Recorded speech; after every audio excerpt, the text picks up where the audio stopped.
this one, that's number 32.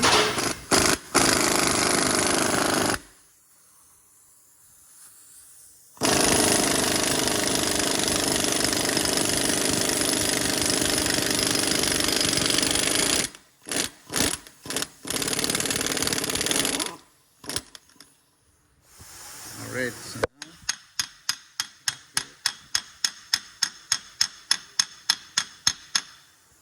now we got space. Now we got space here to remove these bolts right here, and these are, I think, 15. Yeah, they're number 15. So remove the